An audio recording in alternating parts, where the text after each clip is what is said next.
जय हिंद। नमस्कार फ्रेंड्स, ज्योति क्लासेस में आप सभी का एक बार फिर से स्वागत है। हेलो दोस्तों, कैसे हैं आप सभी। आई होप आप सभी बहुत ही अच्छे होंगे, स्वस्थ होंगे, स्टडी अपनी कंटिन्यू कर रहे होंगे। चलते हैं हमारी आज की मॉर्निंग की क्लास की तरफ। सभी को सुप्रभात, गुड मॉर्निंग। देखते हैं आज के दिन क्या है कुछ खास। आज है 3 सितंबर। जी हाँ, आज डेट कौन सी हो गई, 3 सितंबर। और 3 सितंबर के बारे में हम चर्चा करते हैं कि आज के दिन कौन सा दिवस मनाया जाता है। दिन चलते हैं हमारे टॉपिक की तरफ। तो ध्यान दीजिएगा, आज 3 सितंबर को राष्ट्रीय वेल्स रेयर बिट दिवस, यूएस बॉलिंग दिवस और नेशनल स्काई क्रैपर दिवस मनाया जाता है। जी हाँ, हमने 3 महत्वपूर्ण दिवस देखे। कौन कौन से। राष्ट्रीय वेल्स रेयर बिट दिवस, यूएस बॉलिंग दिवस और नेशनल स्काई क्रैपर दिवस आज 3 सितंबर को मनाया जाता है। और इस दिवस को मनाने का उद्देश्य क्या है, क्यों हम स्काई क्रैपर दिवस मनाते हैं, तो ध्यान दीजिएगा। स्काई क्रैपर दिवस मनाने का उद्देश्य ऊंची इमारतों और स्काई क्रैपर के निर्माण के पीछे की वास्तुकला, इंजीनियरिंग और नवाचार का सम्मान करने के लिए यह दिवस मनाया जाता है। आई होप आज की डेट से रिलेटेड आपके सारे ही पॉइंट्स क्लियर हो गए होंगे कि 3 सितंबर को कौन सा दिवस मनाया जाता है। अब चलते हैं हमारी क्लास की तरफ। बट क्लास स्टार्ट करने से पहले आप सभी से रिक्वेस्ट है, चैनल पर फर्स्ट टाइम विजिट किए हैं, चैनल को लाइक से सब्सक्राइब करें, अपना फीडबैक हमें प्रोवाइड कराएं और इस क्लास को हमारे जितने भी लर्नर्स हैं उन सभी के पास शेयर करें ताकि वो भी हमारे साथ जुड़ के अपनी स्टडी कंटिन्यू कर सके। और साथ ही साथ फ्रेंड्स, अपना फीडबैक हमें अवश्य प्रोवाइड कराएं क्योंकि आपके हर एक फीडबैक से हमें बहुत ही मोटिवेशन प्राप्त होता है। और अपनी राय दें कि क्लास आपको कैसी लगती। चलिए विदाउट टाइम वेस्ट के स्टार्ट करते हैं आज की क्लास। आज की क्लास में हम चर्चा करेंगे मूल्यांकन के उद्देश्य, it means objectives of evaluation क्या होता है, इसके बारे में हम चर्चा करेंगे। बट प्रीवियस क्लास में हमने क्या पढ़ा है, एक बार उसका क्विक रिवीजन कर लेते हैं। तो प्रीवियस क्लास में फ्रेंड्स हमने देखे थे नियंत्रण के चरण। नियंत्रण के 3 चरण देखे थे। पहला, क्रियान्वयन को शक्ति प्रदान करना। दूसरा चरण हमने देखा था जांच यानी कि निरीक्षण, जिसको हम चेकिंग बोलते हैं। और तीसरा जो नियंत्रण का मुख्य चरण है, क्या, समायोजित करना अर्थात एडजस्टिंग। तो इस सभी को हमने डिटेल में पढ़ा था। फिर जांच करने के भी हमने 2 मुख्य सिद्धांत देखे थे। कौन कौन सा, गाइडेंस और दूसरा डायरेक्शन अर्थात मार्गदर्शन एवं निर्देशन। इनके बारे में भी हमने पढ़ा था। फिर हमने स्टार्ट किया था मूल्यांकन कि मूल्यांकन क्या होता है, मूल्यांकन के बारे में हमने पढ़ा था। मूल्यांकन की परिभाषाएं, कुछ विद्वानों ने मूल्यांकन को कैसे परिभाषित किया उस पर हमने चर्चा की थी। साथ ही साथ मूल्यांकन की विशेषता भी हमने प्रीवियस क्लास के माध्यम से देखा था। तो ये सारे ही टॉपिक हमने प्रीवियस क्लास यानी कि जो यस्टरडे इवनिंग 7 बजे हमारी क्लास हुई थी उसमें हमने ये सारे ही टॉपिक कवर किए थे। तो हमने मूल्यांकन देख लिया, मूल्यांकन का अर्थ, मूल्यांकन की विशेषता, मूल्यांकन की परिभाषा, सब कुछ हमने जान ली। अब हम देखेंगे कि मूल्यांकन का उद्देश्य क्या है, आखिर क्यों मूल्यांकन किया जाता है। तो मूल्यांकन के उद्देश्य में देखते हैं तो लेविन ने मूल्यांकन के मुख्य 4 उद्देश्य बताए हैं। एक वैज्ञानिक कौन है, लेविन। इन्होंने मूल्यांकन के मुख्य 4 उद्देश्य बताए हैं। पहला है यह देखना कि क्या प्राप्त हो चुका है अर्थात to see what has been achieved. दूसरा जो उद्देश्य है, अगली योजना के लिए आधार के रूप में प्रयोग लाना अर्थात to serve as a basic to the next plan. Number 3, संपूर्ण योजना को संशोधित करने के लिए आधार प्रस्तुत करना अर्थात to serve as identifying the overall plan. Number 4, नई अंतर्दृष्टि प्राप्त करना अर्थात to give new general insight. तो ये जो है 4 उद्देश्य बताए हैं लेविन ने मूल्यांकन के। तो देखते हैं, गृह प्रबंधन मूल्यांकन का सर्वाधिक महत्व है। यह व्यक्ति को एक नई दिशा में सोचने के लिए प्रेरित करता है ताकि स्थितियों पर नए सिरे से दृष्टिपात यानी कि दृष्टि डाली जा सके। उदाहरण से समझते हैं तो गृहिणी गृह कार्यों के दिन भर की योजना बनाती है, यानी कि जो भी एक कार्य करती है गृहिणी उसके पूरा दिन का एक योजना बनाती है कि हमें कब क्या काम करना है। वह योजना अनुसार काम भी करती है, परंतु रात्रि में, दिन में जब वह अपने कार्यों के बारे में सोचती है तो पता चलता है कि उसके बहुत सारे काम जो कि काफ़ी महत्वपूर्ण भी थे करना बाकी रह गया है। समय अभाव या थकान के कारण वह उसे संपन्न नहीं कर सकी है, अतः उद्देश्य की प्राप्ति आशानुकूल नहीं हो सकी है। अब जब गृहिणी दूसरे दिन की योजना बनाती है तो वह इस तरह बनाती है कि पहले दिन का छूटा हुआ काम भी संपन्न हो जाए, साथ ही उसमें जो कमियां त्रुटियां पूर्व में रह गई थी उसका भी निराकरण हो जाए।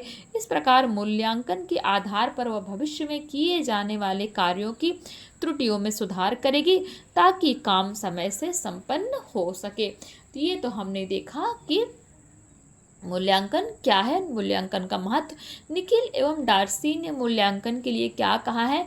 निखिल एवं Darcy is saying that checking and testing which tell whether things are turning out as a planned and whether change are needed in a sense evaluating, and it is through this process of evaluating that control is affected.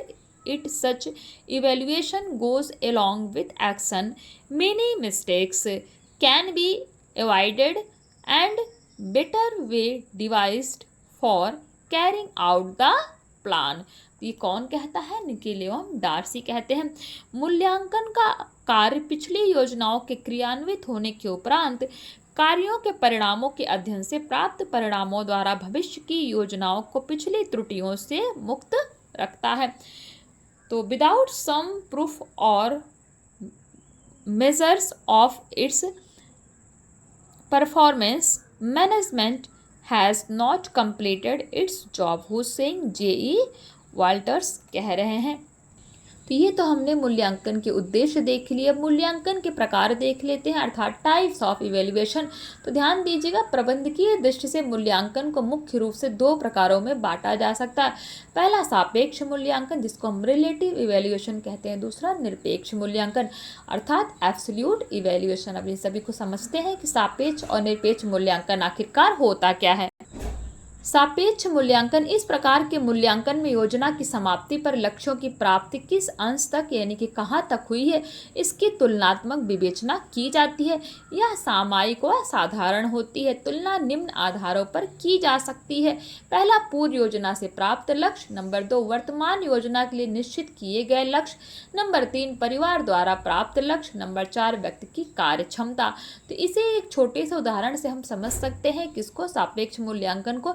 यदि गृहिणी पूरे दिन का कार्य योजना अनुसार समय पर बिना थके व परेशान हुए संपन्न कर लेती है तो समझा जाता है कि लक्ष्य की प्राप्ति संतोषजनक है। इसे ही सापेक्ष मूल्यांकन कहते हैं। क्योंकि प्रबंधन उत्तम है, लक्ष्य जितने अधिक स्पष्ट एवं निश्चित होंगे, मूल्यांकन करना उतना ही आसान होगा। तो ये तो हमने देखा सापेक्ष मूल्यांकन। सापेक्ष मूल्यांकन क्या है कि यदि कोई भी काम आप पूरे दिन की आपने जो योजना बनाई है और पूरी जो आपकी योजना है उसको अगले दिन आपने उसको कंप्लीट कर लिया, जो भी आपने प्लानिंग की उसका अपने सारे ही काम की जो भी प्लानिंग आपने पहले से कर रखी उसको आपने कर लिया, मतलब अच्छे तरीके से पूरा कर लिया। जो जो आपने प्लान किया कि आपको आज कल ये करना आपने उसको अच्छे से कर लिया और आपको कोई थकावट कोई परेशानी भी नहीं हुई उसको करने में। तो वही क्या है, वही हमारा सापेक्ष मूल्यांकन है। दूसरा है निरपेक्ष यानी कि एब्सोल्यूट इवैल्यूएशन। इस प्रकार के मूल्यांकन में तुलना करने की जरूरत ही नहीं है कि योजना कहाँ तक सफल हो पाई है। इसलिए व्यवहारिक तौर पर इस मूल्यांकन का महत्व अति अल्प है यानी कि बहुत कम है। क्योंकि जब भी योजनाकर्ता किसी कार्य की अच्छाई बुराई का विश्लेषण करता है तब उसके मस्तिष्क में उस कार्य के परिणाम का चित्र अवश्य होता है। यदि उस कार्य से उसका निश्चित परिणाम कम हो तो वह समझता है कि प्रगति मंद है यानी कि प्रगति धीरी है तथा कार्य पूर्ण कुशलता से संपन्न नहीं हुआ है। यदि कार्य पूरी तरह संपन्न हो चुका है तो वह समझता है कि लक्ष्य की प्राप्ति हो गई है। इसे निम्न उदाहरण से आसानी से हम समझ सकते हैं कि एक गृहिणी दिन भर की कार्य योजना बनाती है। उसकी योजना है दोपहर के खाने में दाल चावल रोटी सब्जी चटनी सलाद एवं दही बड़े बनाएगी, परंतु समयाभाव यानी कि समय की कमी की स्थिति में वह जो भी उसने योजना बनाई है वह उसको बना नहीं पाती। अब दिन के अंत में वो क्या करेगी, तो दिन के अंत में अथवा रात्रि में जब वो अपने कार्यों का पुनर्मूल्यांकन करती है तब पता चलता है कि किन कारणों से वह दही बड़े नहीं बना पाई। क्या समय को बचाया जा सकता था, क्या वह बहुत अधिक थक गई थी अथवा घर में कोई मेहमान आ गया था। इन समस्त कारणों पर विचार कर जब वह कल के लिए योजना बनाती है तो पूर्व के अनुभव के आधार पर नवीन सूझ विचार या तकनीकी का उपयोग करती है।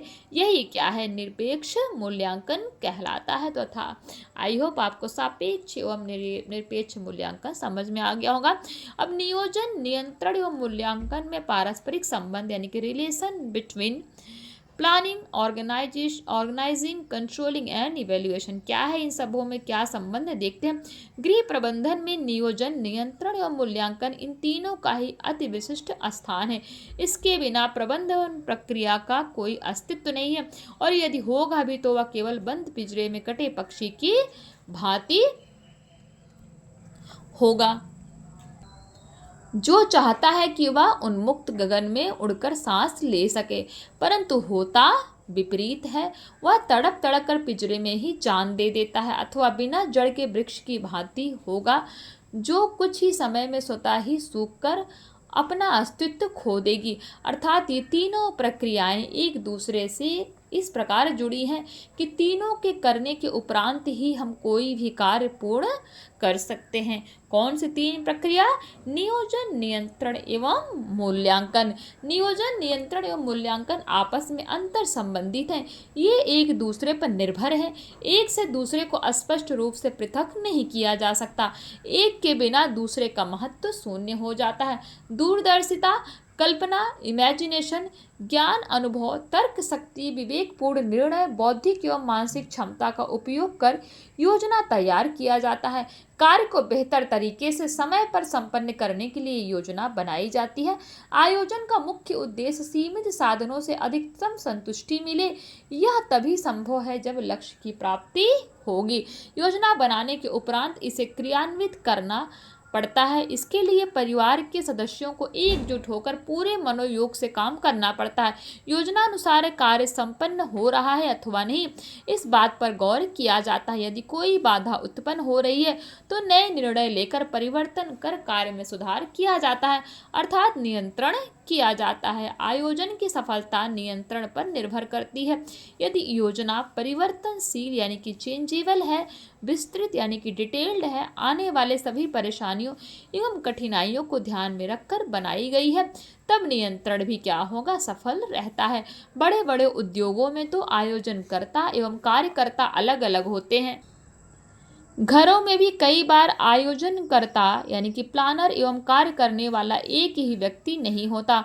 तब अच्छी योजना ही नियंत्रण का आधार बनती है तथा लक्ष्यों की प्राप्ति में सफलता भी तभी मिलती है।